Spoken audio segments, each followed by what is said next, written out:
把聲音你唔止35歲喎，35歲嘅聲音唔係咁樣喎，你仲90後啊？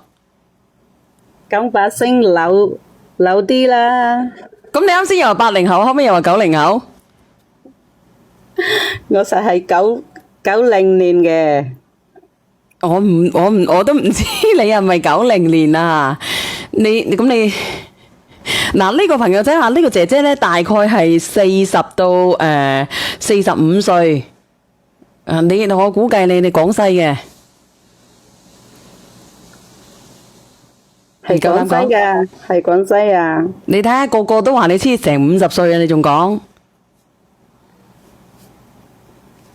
唔係話，梗係啦，姐姐。咁點啊？可唔可以點？你而家喺信義定喺邊？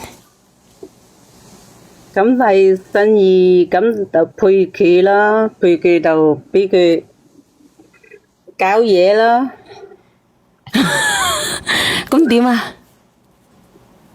咁佢搞咗一晚，佢都唔肯車我出嚟，要我喺啲住咗幾晚，一共都搞咗5、6次啊！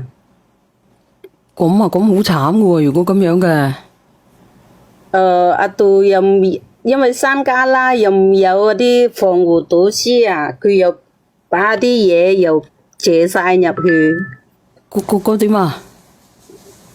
後尾呢佢搭翻我出嚟第2個月咧，我就發現有錯，我又驚我老公知，又唔驚俾我老公知，咁我就揾嗰隻渣男，我講要佢俾錢我打錯。唔係啊，你有老公噶？係有老公嘅。咁你有老公，你點解要走去旅遊啊？咁我以為係朋友嘛。你朋友嘅男人嚟嘅，佢點會無啦啦請你去旅遊咧？咁經常同佢傾偈傾熟咗啦，咁就係信任嘛，信任。你信任你都唔會信嘅男人嘅，姐姐。咁平時間都異性朋友都有識過咧，有啲都係對自己都係真心喎，點知遇到個渣男咧？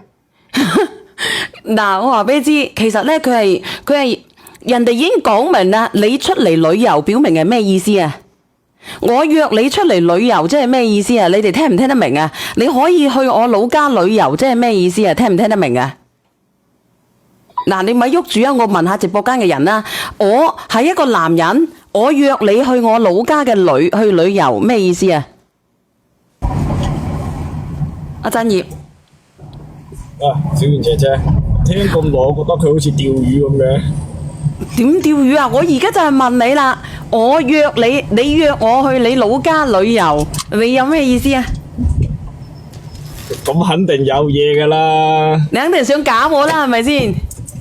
係啊，我覺得即係男嘅又想釣魚，死火啦！即係佢已經認咗啦，你認咗啦，嗱，振業。我以後我唔夠膽過順德噶啦，你想搞我，幾廿歲你都想搞我。係啊，即係企喺個男人嘅角度去諗啫。我學阿天華哥嗰句，我企喺男人嘅角度。想搞我係咪？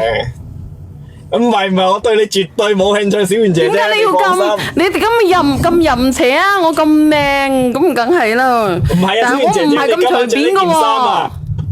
你今晚着呢件衫配合翻你嗰個啱先嗰個背景音樂啊，我覺得你好似阿彩啊！